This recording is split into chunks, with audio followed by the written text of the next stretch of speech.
Sean, congratulations first of all, but pick the bones out of that as a game of rugby league. Yeah, obviously, I thought we started well. I thought the first half was exceptional, if I'm being honest. We stuck to the game plan really well, and we completed our sets, and we didn't get bored really. We just kept putting them in corners, and it was really good first half. And then we came out second half, and I thought Drinky played really well, and ripped inside shoulders off, scored a few tries, and then we got to 30 points to 12, and we feel like we just invited them back in. We made too many yardage errors, and our discipline was poor, and it just kind of compounded then, and we're just on the back foot. And you give a team like Doncaster that much pill and that much ball, because they're a big team, they just wear you down. And we was hanging on there for the last probably 5-10 minutes. We was hanging on. I don't feel we should be too negative, because you've won the game, and 2 championship points are massive. However, when you've twice got into double figure leads, and then, like you say, you're hanging on, and it's not the first time it's happened, is that clearly something you're aware of, that you need to work on? You need to put these games to bed. Yeah, you need to put it to bed. You probably need to recognise that they've all got all the momentum. You need to kind of switch that momentum and get it back, and it's how you get it back.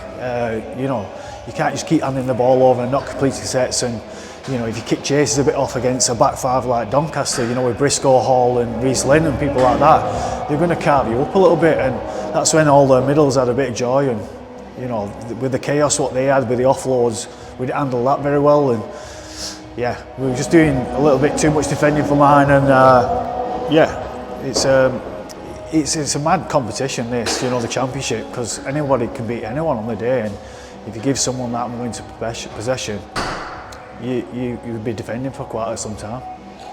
You mentioned Josh Drinkwater. He is, with every game, becoming a real leader of this team, isn't he? It was a man of the match performance from him. Oh yeah, he was solid, Drinky. I thought his kicking game in the first half was bob on. He got the lads around the park, and then he recognised that they were sliding off him, and show and go straight through and ripping inside shoulders off, which was great. And his leadership out there was tremendous. How do you think the 2 boys went on debut, Lannan and Davis? I spoke with Ryan. He was a little bit tired, probably getting that burning feeling in your tummy, in your throat, sorry.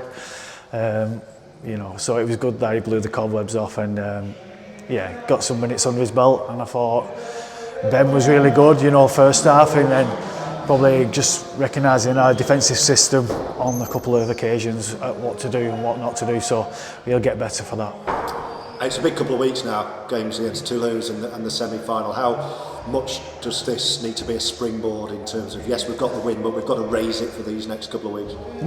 Like I said, they're all tough games, and if you can bottle that bit up, when the first half what we had, and we completed 16 out of 18 sets, so you can bottle that bit up, and then you can stifle the other team. So there's areas where we need to improve on. There always is, George, and we probably highlight what we can do really well when we keep hold of the ball and we don't get bored. And then sometimes when we get down to the end of the field and we're just coughing up loose balls, or one play 2, when we had them down the line, and just bursts the bubble like that, and they come down the other end. So there's always things to work on, and we know we need to get better against Toulouse and Featherstone. We need to get better in those certain areas. Well, for today, a win's a win, so well done. Cheers. And we'll see you in the week.